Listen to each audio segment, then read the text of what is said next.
মাধ্যমে পরিবারের সংসারটা চলছে, এদের সংসারটা চলছে যে আর্নিং এর ফলে তাকে আজকে পরিকল্পিতভাবে হত্যা করা হলো। যে ওখানকারের যে এসআই কি নাম আছে, রাজদীপ সরকার, যে মূল যতটুকু খবর পাচ্ছি মূল কালপিট, আমরা জানিয়েছি প্রশাসনকে। আমরা তার পরিবারের পক্ষ থেকে নিয়ে যাওয়া হয়েছিল থানাতে, অভিযোগ দায়ের করেছি। দেখব আমরা কটা দিন অপেক্ষা করব। যদি এফআইআর পুলিশের পক্ষ থেকে তাড়াতাড়ি স্টার্ট না করে, যদি এত কটা দিন অতিবাহিত হয়ে গেল এখনও পুলিশ এফআইআর স্টার্ট করেনি, মনে হচ্ছে যে না কেসটাকে ধামাচাপা দেওয়ার চেষ্টা হচ্ছে। আমরা কোনোভাবেই এটাকে মেনে নেব না। আমরা প্রয়োজনে কোথায় কোথায় যেতে হবে, আইন আদালত তো অবশ্যই হবে, সাথে সাথে গণতান্ত্রিক প্রক্রিয়ায় আর কি করতে পারা যায় সেগুলো কিন্তু আমরা বোঝাবো। দেখুন, আমি পার্টিকুলার এখানে কথা আমি বলবো না, তবে আমার এই যে ছেলেকে আজকে পুলিশের অত্যাচারের কারণে মৃত্যুর করে ঢলে পড়তে হলো। যথেষ্ট আমার অ্যাক্টিভ ছেলে ছিল, কাজের ছেলে ছিল, তারপরেও বলবো আমি এখানে রাজনৈতিক রং লাগাবো না।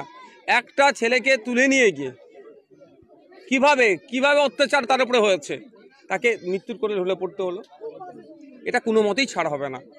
চুরির অভিযোগ করা হচ্ছে, কিন্তু বাড়িওয়ালার পক্ষ থেকে যার বাড়ি চুরি হয়েছে সে কোনো থানায় এফআইআর করেনি, কোনো অভিযোগ করেনি। এইটা একটা পরিকল্পিত, বলছি তো, একটু ওয়েট করুন, ধৈর্য ধরুন। আমরা আজকে লিভ নিয়েছি, আমাদের কোর্ট আমাদের যে মামলাকে গ্রহণ করেছে। আগামীকাল মামলার শুনানি আছে কলকাতা হাইকোর্টে, অনেক কিছু রহস্য উদ্ঘাটন হবে। এর সাথে প্রশাসনের সাথে শাসকের কারা যুক্ত আছে, দলের কারা যুক্ত আছে, আশা করছি সবগুলো বার হবে। আর আমরা আইন হাতে তুলে নেওয়ার পক্ষে নয়, আমরা সব সময় মানুষকে অন্যায় করছে তারা শাস্তি পাবে প্রশাসনের দ্বারাতেই, কোর্টের মাধ্যমে, সেটা আমরা আশা করছি। অবশ্যই আমরা তো 4টে ডিমান্ড রেখে এসেছি। প্রথম কথা, যারা এই অন্যায় করেছে তাদেরকে গ্রেফতার করতে হবে। শুনছি তার ছেলের বাপের কাছ থেকে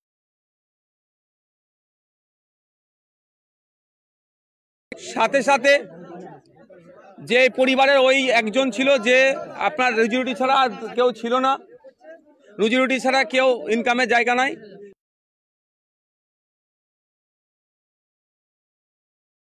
ডিমান্ড আমরা করে এসেছি, এগুলো কি সরকারকে পূরণ করতে হবে। বাড়ির লোকজন অভিযোগ করছে যে পুলিশ যখন বাড়িতে তদন্ত করতে আসে বাড়িতেও মারধর করেছে, এবং পুলিশ বলছে জয়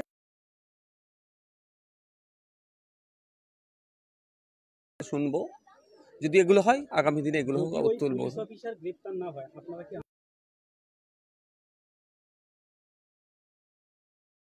আমরা সামিল হতে আমাদের সিনিয়র, আমাদের রাজ্যের একজন বয়োজ্যেষ্ঠ রাজনীতিবিদ আমাদের সামনে আছে, দেখতে পাচ্ছেন। আমরা আজকে এসেছি শুধুমাত্র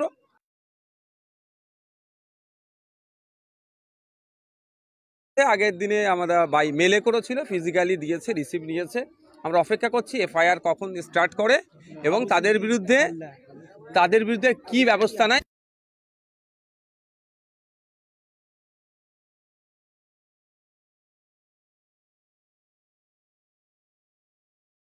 আমরা পুলিশ দ্বারা এনকাউন্টার, আমরা তীব্র সমালোচনা করা থেকে শুরু করে ধিক্কার প্রতিবাদ জানিয়েছি। কিছুদিন আগে থেকে দেখছি আমরা আমাদের রাজ্যে চোর সন্দেহে বেছে বেছে, কোনো জায়গায় মুসলিম তো কোনো জায়গায় পিছিয়ে বর্গের মানুষদেরকে, সে আদিবাসী, দলিত সব পিছিয়ে বর্গের মানুষকে বেছে বেছে